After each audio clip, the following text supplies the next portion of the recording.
Well, hello, friends. Good morning, YouTube land. So, like the title says, I'm going to tell you how my mental illness has affected me because of my sickle cell. I know a lot of people have different mental illness disorders and stuff like that, and it affects them in a different type of way. But I'm going to tell you how it affected me and how I did not know until later in my life. So, growing up with a disease, whatever type of disease that you have, whether you was born with a deformity, some type of illness, and especially as a child. Now, we all know that people have different childhood traumas. My childhood trauma was this disease, trying to figure out what it was, and then at the same time going to school around other kids and not feeling like you could be a child like those other children. I couldn't run, I couldn't play. I did not have recess or lunch. Okay, I always was in the nurse's office. And me being 6'1", people just always assume either I played basketball, some type of sports or whatever. I was in none of them. Okay, my bones are weak and stuff. And then not trying to be made fun of, which I was bullied and everything else because obviously kids are not going to know, especially way back when, about sickle cell disease. They're like, ew, don't give me cooties. I don't want to get in all this, even if obviously you couldn't deal with that. A lot of things I could not do, like my sisters could have done. We had family friends and they had kids too, and they would be invited to a ski trip because we was born in California, and I couldn't go because I couldn't be around snow or coldness, rain, or anything like that. And so I missed out on a lot. Even me doing an airplane because of the heights would affect me, but I don't like airplanes in a way. So imagine when you're a child always being excluded and isolated. Yeah, that's gonna make you feel horrible, make you feel bad. And because you can't see it, that's even worse. And then on top of that, being a black girl, a black person, a lot of people don't want to take things seriously when you deal with stuff. And me as I was growing up, obviously I just had to take it. But I did have sadness. I had isolation. I was used to being by myself on my own, but I am also an introvert. But I did get mad.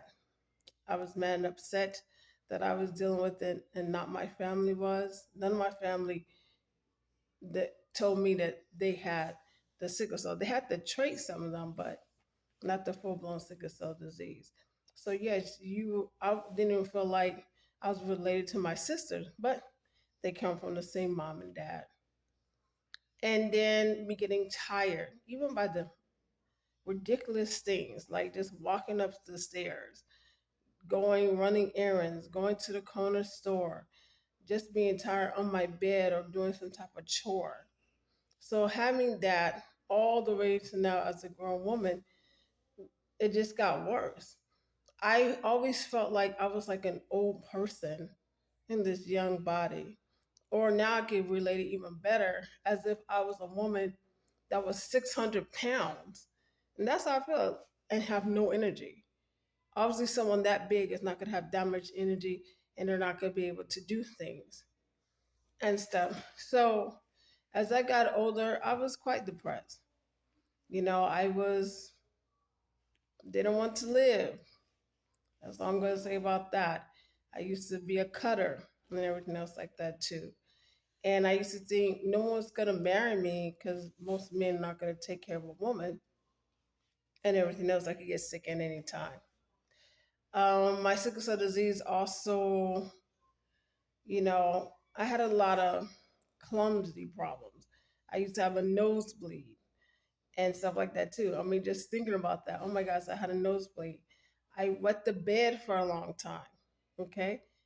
I'm like, ain't no man's gonna marry a woman that wets the bed. I didn't stop wetting the bed until I was around 19 or 20 because my bladder was so weak. So just think about that. Just be normal. if you're a woman and you're always trying to attract a guy, since you're a teenager and you're having that problem, yeah, it's ridiculous and everything else. And I was nervous a lot. I had anxiety, even still to this day. I still deal with depression. And you don't know how to handle that because at that time, everyone forces you out. I had to go to school, I had to go to elementary, I had to go to high school. And then, I really wasn't on my own truly because I still stuck with my mom because she really protected me. She sheltered me a lot, from certain people. And then I'm going to church and all this other stuff, and that didn't help. And then they always talking about, oh, you could pray it away, pray it away, pray it away. And when it comes to people want to black people, which is annoying, want to ignore a lot of things, and they just want to say, oh, you can rebuke in the name of Jesus. It's just the devil on this, and this. But then I found out, I'm like, okay, whatever. I just stopped talking to people. And I got to the point as I got older that I didn't want to be around people. I was sick and tired telling you about my illness and what I was dealing with. To me, it's like it was just dumb and stupid to me. And because I didn't have the popular disease, like, yeah. And then dealing with going in and out the hospital, having blood transfusion and all this other stuff.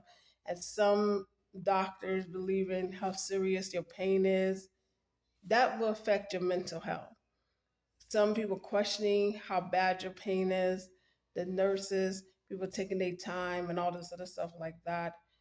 It just gets so irritating and all that. So as I got older and I just, my friend was myself, me talking to myself and me just getting irritated with people and everything else. And then I found out, Chat GPT is really good of explaining mental illness. I'm talking about bipolar and that, it stresses your brain out, brain fog. You have different emotions. My emotions like a roller coaster. Even one person said to me, my emotions are, they're unbalanced in a way. They're unbalanced and everything else. And, there's ranges of what you may deal with and all that. And it's hard to explain. So I lost a lot of friends. I lost a lot of relationships. And I really didn't care. I mean, right now, as a grown woman who's 47, I don't care anymore. It's like I lost interest in activities, hobbies. Just I was not interested in any of that. And I feel like you're gonna always deal with something. If you have mental illness, and it may be different degrees, you're just going to deal with it. And now you can take medication, you can take therapy, that's fine. I try to do the more holistic route, but everyone's not gonna be able to afford therapy. And some therapies are not gonna be good. And everybody doesn't want to take medication for the rest of their life.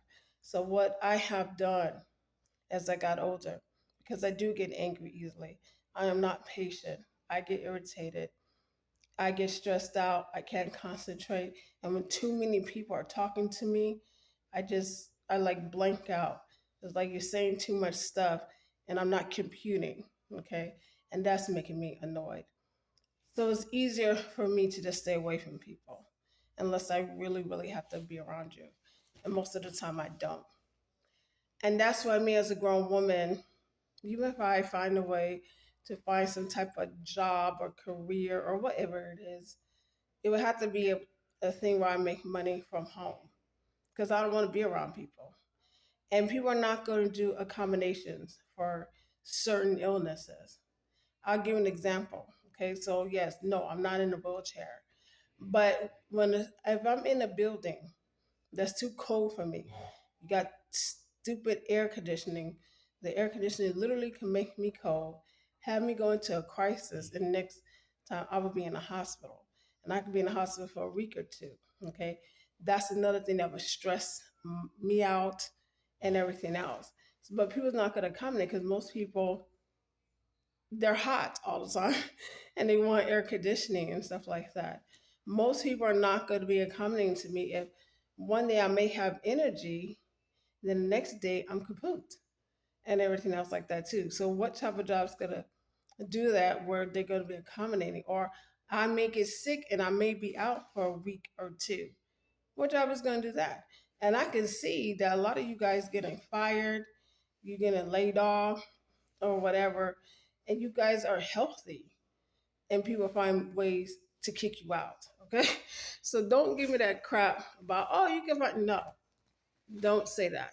Because the only way I can and to make money successfully, I've got to find something that I could work from home and everything like that too.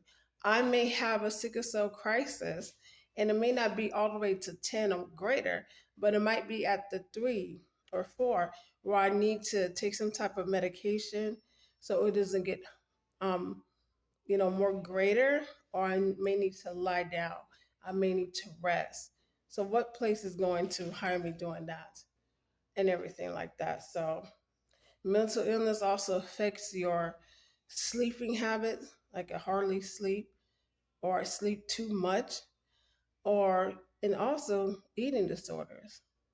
So I'm not the type where I get fat. I'm the type where I get too skinny, and then sometimes I don't want to eat. I could go for hours, even a day or two, not eating, and that's not good. And everything else, it affects every part of your life, and most people are not patient, and it's understandable. If you don't deal with it or you don't have a family that deals with it, it's understandable and stuff. But yeah, I was looking at the signs of bipolar, and I'm like, I don't know. I'm getting close to that as well. But how would people not understand that? Of course, someone's going to have mental illness, especially if they are born with a disease and everything, and they are dealing with a diseased body and all the stuff that you cannot do, and how you just have to explain your life, and it gets irritating and tiring. And I don't feel sorry for myself because this is just it. And whether somebody understands it or not, it doesn't matter. This is my body, this is my life, and this is what I was dealt with. And nobody rushes me, no one pushes me or nothing like that. And that's it and stuff. So that's how it affects me and my mental illness and all this. And I'll do another video about sickle cell disease and being a parent, motherhood. But thank you for listening, and don't forget to subscribe, like, make your comments, and support me and my son's channel. Thank you. Oh, thank you so much for all the subscribers that I have. Bye.